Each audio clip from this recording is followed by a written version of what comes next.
আজকের এই সংবাদ সম্মেলন সামনে উপবিষ্ট প্রিন্ট মিডিয়া, ইলেকট্রনিক মিডিয়া, সাংবাদিক ভাইরা এবং প্রাণপ্রিয় সংগঠনের নেতৃবৃন্দ, আসসালামু আলাইকুম। আমরা আজকে এখানে অনেক দুঃখ এবং ভারাক্রান্ত হৃদয়ে আমরা এখানে বসেছি। আজকে এক সপ্তাহ আগে আমরা দেখেছিলাম প্রত্যেকটা ইউনিয়ন কমিটি এবং ওয়ার্ড কমিটি করার জন্য একটা শিডিউল ঘোষণা করা হয় এবং এটা জেলা কমিটির হস্তক্ষেপে সেটা স্থগিত হয়।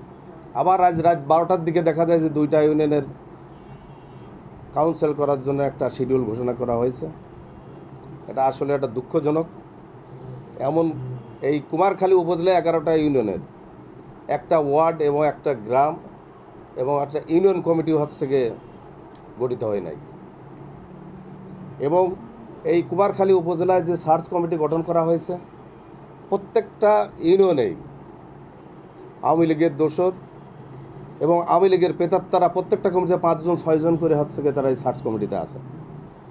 আমরা জেলা কমিটির কাছে এবং কেন্দ্রীয় কমিটির কাছে উদাত্ত আহ্বান জানাবো, এই সার্চ কমিটি বাতিল করে নতুন সার্চ কমিটি গঠন করে প্রত্যেকটা ইউনিয়নে, প্রত্যেকটা ওয়ার্ডে কাউন্সিলের মাধ্যমে এবং ত্যাগী নেতাদের এই কমিটিতে অন্তর্ভুক্ত করা হোক।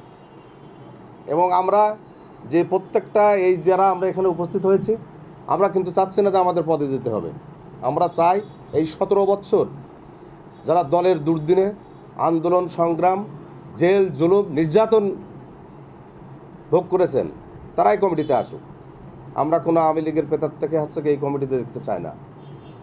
আমরা আগামী দিনে এই কুমারখালীতে বিএনপির একটা শক্তিশালী সংগঠন হিসাবে এবং দল হিসাবে গড়ে তুলতে চাই। আজকে একটা জিনিস খেয়াল করে দেখেন, প্রত্যেকটা ইউনিয়নেই হয় আমার আত্মীয় না আরেকজনের আত্মীয় যারা আওয়ামী লীগ করেছে তারাই এই কমিটির সদস্য হয়েছে। আমি জেলা কমিটিকে উদাত্ত আহ্বান জানাবো, এই অসুস্থ কমিটি দিয়ে কুমারখালী বিএনপিকে একটা ডুবিয়ে দেওয়া হয়েছে। আমরা চাই নতুন কমিটির মাধ্যমে আবার কুমারখালী আগে যেভাবে শক্তিশালী এই জাতীয়তাবাদী দল ছিল, আগামীতে আরও শক্তিশালী যাতে হয় সেই উদাত্ত আহ্বান জানাবো। আমরা তারেক জিয়ার আদর্শে 31 দফা বাস্তবায়ন করব। যাই বলি না বলি, আমরা যে কমিটিগুলো করা হয়েছে, আমরা এই কুমারখালীবাসীকে সাথে নিয়ে এর দুর্বল প্রতিরোধ গড়ে তুলব, যাতে কোনো প্রকার এই দোসর দিয়ে কোনো পকেট কমিটি না করতে পারে। আপনাদের মাধ্যমে এইটা আমরা কুমারখালী জেলা কমিটি এবং কেন্দ্রীয় কমিটি, আমাদের যে মহাসচিব আছেন এবং আমাদের ভারপ্রাপ্ত চেয়ারম্যান সাহেব আছেন, তাদের কাছে পৌঁছে দিতে চাই যে কুমারখালীতে একটা গণতান্ত্রিকভাবে সফল কমিটি গঠিত হোক। আবার A to Z যে কেউ এই পদে আসুক, আমাদের কোনো পদের দরকার নেই। দল যারা নির্যাতিত হয়েছে তাদের ভিতর থেকে যদি একজন সাধারণ লোকও যদি এই কমিটির সভাপতি সেক্রেটারি হয়, তাতে আমাদের কোনো দুঃখ থাকবে না। তাহলে আমরা মেনে নেব যে না, ওই লোকটাই 17 বছর দলের জন্য পরিশ্রম করেছে, তারই প্রাপ্য এই কমিটির জন্য। প্রত্যেকটা আজকে যে সার্চ কমিটিগুলো গঠন করা হয়েছে, বিএনপি করলাম, এই 17 বছর আমরা আন্দোলন সংগ্রাম করলাম। আজ আওয়ামী লীগের দ্বারা সার্চ কমিটি গঠন করে বিএনপি বাছাই করা হচ্ছে। বলেন এই সার্চ কমিটিকে এই বিএনপির লোক বাছাই করবে না আওয়ামী লীগের লোক বাছাই করে দলের ভিতরে ঢুকাবে? আজকে আমার ইউনিয়নে একজন জাসদের সেক্রেটারি আছে, সে সার্চ কমিটির সদস্য হয়েছে। সে যদি বিএনপির লোক বাঁচবে না জাসদের লোক বাঁচবে সেটা বলুন? সে তো খুঁজে খুঁজে জাসদই বের করে নিয়ে আছে। এখন যেহেতু সুদিন আসছে, তাদেরকে এই দলের অন্তর্ভুক্ত করার জন্য।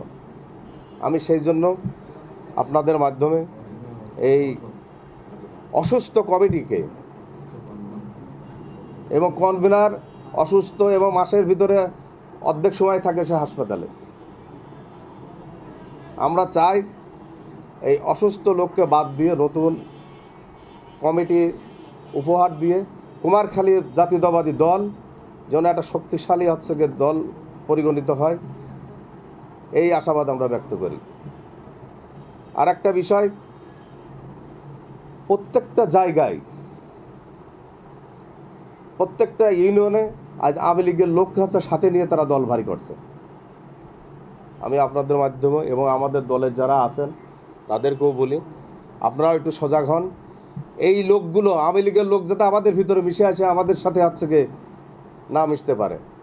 আমরা চাই এই 17 বছর যারা এই জেল জুলুম অত্যাচার নিপীড়ন সহ্য করে দল করেছে তারাই দলের সাথে থাক, আমাদের ভোটের কোনো অভাব নেই। বিএনপি কিন্তু এই কুমারখালীতে মানে এমনি কোনো পড়ে থাকা দল নয়। আপনারা দেখেছেন এই যতগুলো নির্বাচন হয়েছে, কুমারখালী খোকসা কিন্তু বিএনপির হচ্ছে দুর্গ, আওয়ামী লীগের থেকে অনেক ভোট বেশি। তাহলে কেন আওয়ামী লীগের লোক কেন আমরা সাথে নিয়ে দলকে ভারী করব? আমার দলের লোকই আমাদের দরকার, এবং যারা এই 17 বছর যারা নির্যাতিত হয়েছে সেই লোকগুলোই দলের সাথে থাক। আমি যেমন একটা ইউনিয়ন কমিটি এবং ওয়ার্ড কমিটি করতে হলে সেই ওয়ার্ডে কারা দল করে সেই নিয়ম ছিল হচ্ছে ওই ওয়ার্ডের সভাপতি সেক্রেটারির সাথে যোগাযোগ করে যারা দল করে তার ভোটার লিস্ট করে তারপরে গিয়ে হচ্ছে গিয়ে এই কমিটি করার। এ পর্যন্ত 11টা ইউনিয়নে কোনো কমিটির সাথে কোনো আলাপ আলোচনা নেই, কোনো কিচ্ছু নেই। তারা নিজেরা ঘরে বসে তারা পকেট কমিটি করতেছে। ওই একজন সার্চ কমিটির সদস্য আছে, তারও টাকাটা কিনে তার বাড়ির ভাত যাচ্ছে, এই টাকা একটু সই করে দেন। এইভাবে যদি দল চলে তাহলে দল কীভাবে হচ্ছে গিয়ে সুসংগঠিত হবে?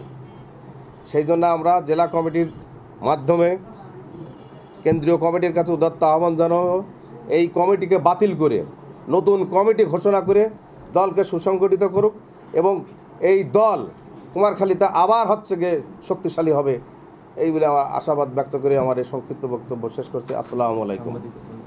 এবং প্রিন্ট মিডিয়ার যে সাংবাদিক ভাইরা